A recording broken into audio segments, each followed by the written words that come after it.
Jadi ada di daerah Hira itu seorang raja dengan perdana menteri, Bapak Ibu. Perdana menteri ini terkenal orang soleh dan mereka itu akrab. Di mana ada raja, di situ pasti ada perdana menteri.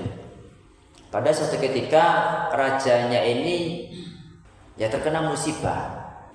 Pokoknya jempol tangannya itu diamputasi, abuh.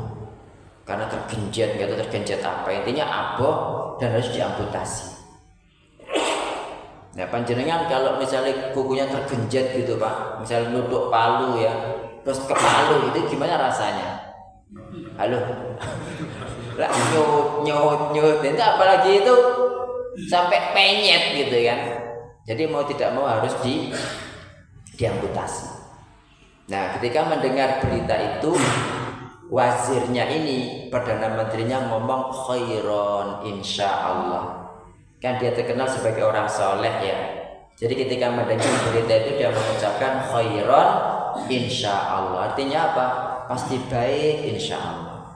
Ya, yang namanya raja, Bapak Ibu ya raja, ya mungkin merasa dia raja gitu kan, sehingga mungkin dimatikan tak aslinya.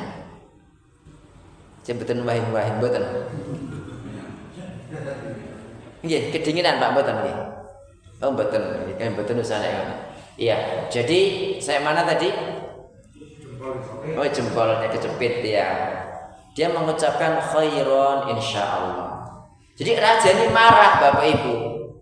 Dia tidak mengingat dengan keakraban mereka selama ini. Ya mungkin karena nyut jempolannya hilang kok ngomong khairon insyaallah, khairon endine gitu kan ya. Dia marah, perdana menteri dimasukkan ke dalam penjara. Ketika dimasukkan dalam penjara itu, perdana menteri lagi-lagi ngomong khairon insyaallah. Padahal dimasukkan dalam penjara. Ye. Terus nggak lama setelah itu raja keluar Pak, berburu bersama pasukan. Keluar, yarhamukallah, keluar berburu itu ye, bersama pasukannya. Allah mentakdirkan Bapak Ibu, dia ini berpisah dari pengawalnya gitu. Jadi dia sekarang sendirian di tengah hutan, sendirian, para pengawalnya ya pokoknya dia sendirian lah, berpisah dengan para pengawalnya. Karena dia sendirian, akhirnya ditangkap orang-orang yang hidup di hutan. Yang kebetulan mereka itu lagi mencari sesajen untuk berhalanya. Jadi menurut mereka, wah kebetulan ini kita mencari korban ini, korban manusia. Nah ini ada orang, ditangkaplah si raja itu untuk persembahan. Nah, ketika mendekati hari H, ditelusuri Pak, mulai kaki sampai ujung rambut itu. Rupanya loh, ndak boleh ini wong cacat ya, kalau jempolan nih gitu. Yang dipersembahkan buat berhala itu ya, setuan mereka itu harus orang yang sempurna, ndak boleh ada cacat. Akhirnya dia dilepaskan. Baru dia di situ tahu ya Allah benar ya ucapan wazir ini khairan insyaallah. Gak khairan gak balik aku ini. Ya jadi gara-gara gak ada jempolannya malah dia dilepaskan. Akhirnya dia balik Pak, balik pulang ke kerajaannya. Pertama kali yang ditemui si wazir, langsung dirangkul, diambung ya Allah zir, bener ucapan penuh gitu kan. Khairan pokoknya, insyaallah khairan. Coba nih gak khairan gak balik aku katanya kan gitu. Cuma ada sesuatu yang mengganjal dalam hatiku gitu.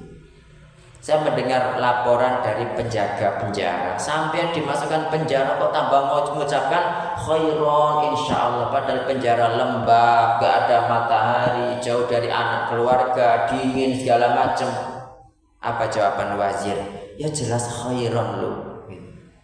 Nek saya gak di penjara, pasti saya bersama sampean. Sementara saya yang normal, yang sempurna, gak ada cacat. Nah ini Bapak Ibu yang namanya takdir itu kan kita nggak tahu kecuali setelah terjadi. Seburuk apapun kondisi tetap husnudon kepada Allah Ta'ala bahwa itulah yang paling baik. Contoh berikutnya Bapak Ibu, ada seorang wanita dari sahabat itu namanya Ummu Salamah. Suaminya bernama Abu Salamah. Terus Abu Salamah meninggal dunia. Ada enggak di sini ibu-ibu yang pengen suaminya meninggal begitu? Halo? Halo? Udah ya, kan saya jawab. Mulai kabeh balik ibu-ibu. Ya, jadi ya jelas enggak ada lah. Ya, jadi tiba-tiba suaminya meninggal. Gitu. Tapi subhanallah itu yang paling baik Bapak Ibu. Justru dengan meninggalnya Abu Salamah ini, akhirnya dia dilamar Rasulullah Shallallahu Alaihi Wasallam. Baikan mana Abu Salamah dengan Nabi Muhammad Shallallahu Alaihi Wasallam?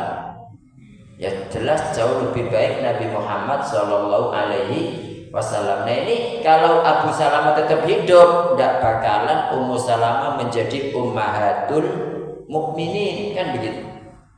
Jadi ini ya banyak hal, intinya Bapak Ibu, seburuk apapun kondisi kita tetap yakin bahwa itulah yang paling baik. Memang sekarang kita merasakan itu tidak enak, pahit, tapi pasti itulah yang paling baik. Insya Allah seperti itu.